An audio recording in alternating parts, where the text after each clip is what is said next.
You do not need a clinical research, science, or healthcare degree to become a CRA.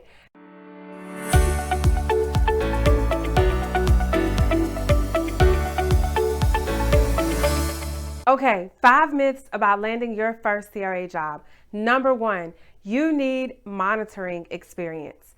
Although some entry-level CRA positions require monitoring experience, most of them do not.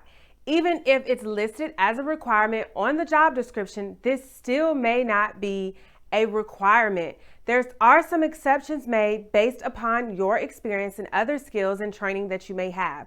In fact, oftentimes these strict requirements are often listed to weed out people and get the more qualified candidates. So you can't let this discourage you. My very first CRA position, with arguably the #1 CRO at the time, had 2 years of monitoring experience listed on the job description for the job offer that I received. And keep in mind, I had 0 years, months, days, or hours of monitoring experience. Number 2, you need a certification. The 2 main professional organizations in the industry, CRA and ACRP, offer certifications for those who meet the eligibility requirements to sit for the exam and pass the exam. CRA offers the CCRP, or Certified Clinical Research Professional credential, and ACRP has a few certifications that they offer.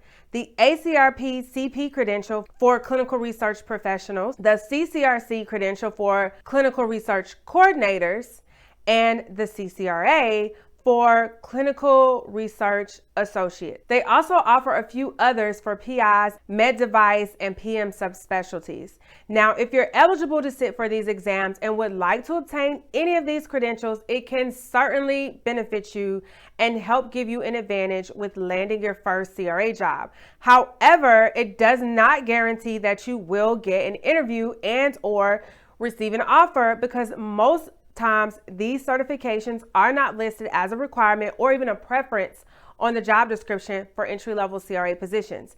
I did not have any of these certifications when I landed my first CRA job offer, and most CRAs do not.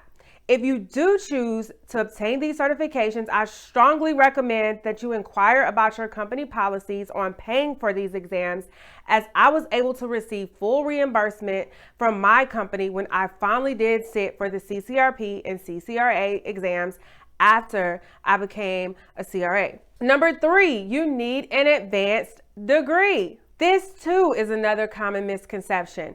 Many people think that getting a master's or a doctorate level degree will help them land their first CRA role. However, this too is unfortunately not the case.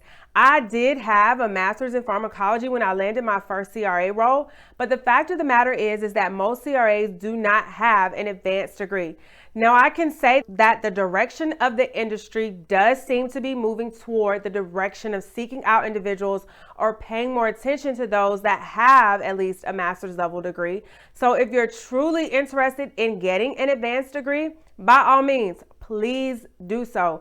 It can only help you, especially if you have goals of progressing your career into a CTM, PM, or director level position. But just keep in mind that it will not guarantee you landing your first CRA position, and you certainly don't need to wait to begin your CRA journey until you have an advanced degree. A bachelor's degree is definitely more than enough. Number 4, you need a clinical research, science, or healthcare degree. Now, this is one of the most common misconceptions, and guess what? It's not true. You do not need a clinical research, science, or healthcare degree to become a CRA. Now, of course, ideally, yes, it would be great if you had a bachelor's level degree in one of these areas. But the reality is that there are many CRAs who have degrees in totally non-related fields, such as communications, history, English. I've even met a CRA with a music degree. So what am I saying? If you do not already have a degree and you're getting ready to go to school, then yes, I strongly suggest you pursue a clinical research, science, or healthcare degree. However, if you already have a degree and it's not in one of these areas, don't worry about it. You can simply focus on getting some clinical research experience, as this will compensate for the degree. The typical industry standard is the equivalent combination of education, training, and experience. Just know that the only downside of getting a specialty degree or this specific degree is that if you don't end up staying within the clinical research, science, or healthcare industry, it might be challenging to transfer into another space. And number 5, you need a CRA or clinical research training course or program. As a new entry-level CRA or CRA1, your company will train you the technical hard skills of monitoring. They will teach you and train you on how to do your job of being a clinical research associate, regardless of whether they have an official training program or not.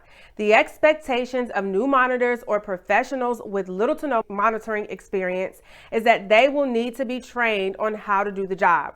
So although a CRA or clinical research training course can certainly be helpful and give you an advantage once you land your first position, and even possibly be a contributing factor to you landing your first position, it is not a requirement. In fact, most CRAs did not take this type of training. They simply got clinical research experience as an entry-level CTA or a study coordinator or something like that. And for the lucky ones, they didn't even do that. They may have been able to transition into the CRA role straight out of college or from working in a lab or as a nurse. Nevertheless, career development, mentoring, and coaching is what aspiring CRAs are typically missing, not a CRA or clinical research training course or program.